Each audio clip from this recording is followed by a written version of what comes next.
Are you the type of person to scroll on your phone as soon as you wake up? Are you the type of person who wastes time watching shows or eating junk food and jerks off, but deep down you have a desire to do better? If you're this type of person, then this is the video for you, because I'll be going over the mentality and the steps to build discipline, and at the end of this video I will give you some routines that you can add to your everyday life to improve your discipline. Let's first start with distractions. Now, to be honest, distractions are very easy to spot. It's really not that hard to know what is keeping you away from hard work. Like, you know that scrolling on social media is going to give you brain fog that is not going to allow you to focus on your work. I don't even need to list them out. Junk food, video games, anime, these are all distractions. And it might be harder to stop these habits at first because you might think that you need them. I definitely don't need it.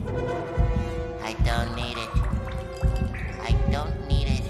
I don't need it. I don't need it. Like, for example, Instagram. I need it! You might think that you need Instagram to talk to your friends, but in reality, you really don't. If you're actually friends with these people, then you probably should have their phone number.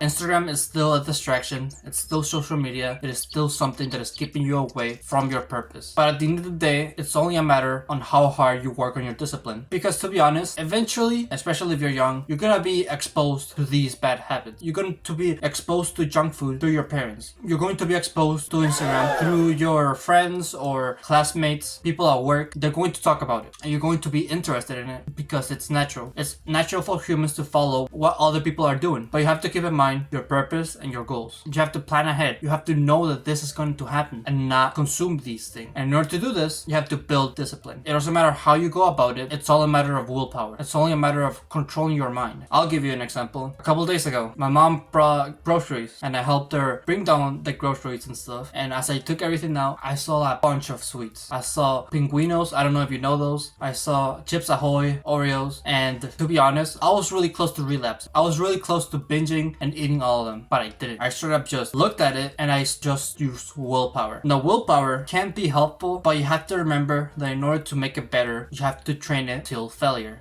I'm not saying to look at junk food and just look at it until you can't resist anymore. There's different ways in which you can train your willpower. I know one way in which I did is through just keeping junk food on my desk and just not eating it. Another way is through doing a hard task like running or cold showers. I don't know why, but this just gets your brain on a more productive mode. But why do we seek this? Why do we want this? Why do we want bad habits? There's two main reasons why. One, we're bored, and two, they're easy to do. And these two desires can be easily fulfilled if you just work on your goals. You're not gonna be bored if you have something to do. You're not going to desire to do an easier task if you're working on your main goal, on your main priorities. If you're getting into a focus mode where you're just constantly working on your business for hours on end, then you're probably not gonna think about doing bad habits. You're not going to be wasting your time. But what if you get disrupted during the focus time? What if a family comes over and disrupts you and you lose your focus? Well, first of all, you shouldn't take this scenario and be hateful about it. That's not the right way to go about it. You should always be grateful for every situation that you have. Be grateful that you have somebody interrupting you. But you do get that it's going to be harder to get back into the focus mode. Not that many people can go into focus mode on command, unless, once again, if you do hard tasks. Something really painful, you know? Think of it this way. If you do something really painful at first, then once you do a painful task later, that's not as bad, then your brain's gonna be like, okay, we did this really hard thing first. This is not that bad compared to that. And that's why it's important to do hard tasks in the morning. Have them as part of your morning routine, because the rest of your day is going to be much easier. Because there's no magic button. You can't just turn your brain off and be like, I got discipline. That's not how that works. It's something that you have to be constantly building up and going towards a higher level. You can either start building it now, or if you don't, life is going to throw something at you that you can't handle.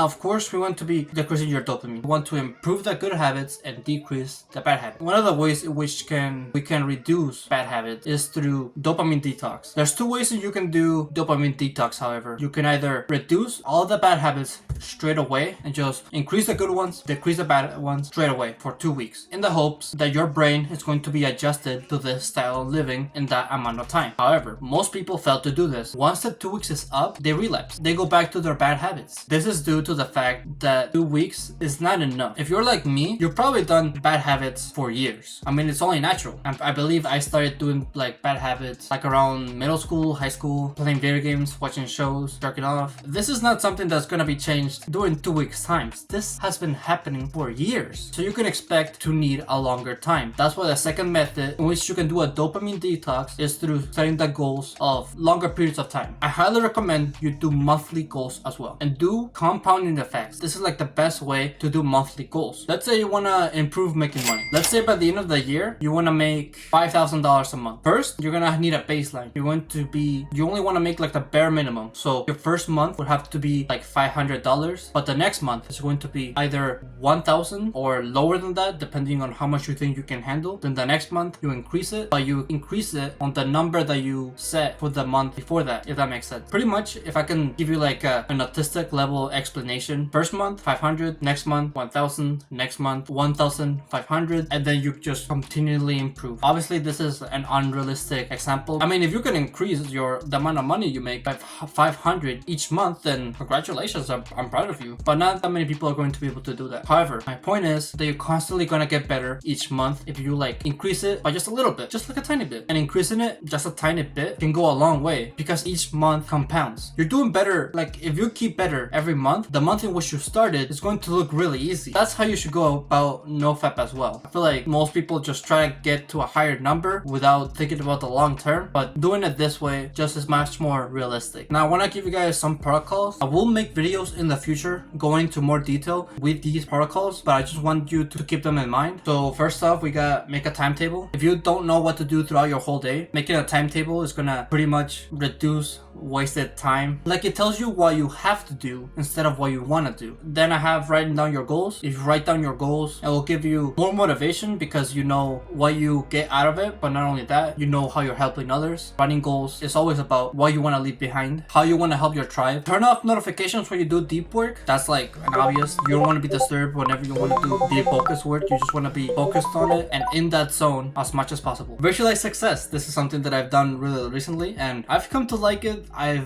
need to get better at it because I feel like I could do it better, but pretty much you just have to imagine on your head like your future in a way, like see yourself in the place where you want to be, see the best case scenario. This will motivate you and kind of give you like a path to how you're gonna get there. I've also found the failure visualization really helpful because it gives you like you're kind of able to see some of the obstacles that might come in the way when it comes to you trying to reach your goals. And if you foresee those failures, then you can plan them. You can see if they're gonna happen or not, and you're going to be able to prevent them. Again, I will go more into details on these videos in the future, but right now I just want you to keep them in mind and try to incorporate it if you want. If you don't know how, I will make a video in the future. Once again, I know I keep saying that, but I do want to make sure you guys understand all this. I do want you guys to apply these protocols and have better habits. So yeah, with that, thank you for watching this video. If you liked it, make sure to leave a like, subscribe if you're new or if you like my channel, and yeah, always remember to live your life like there's no tomorrow.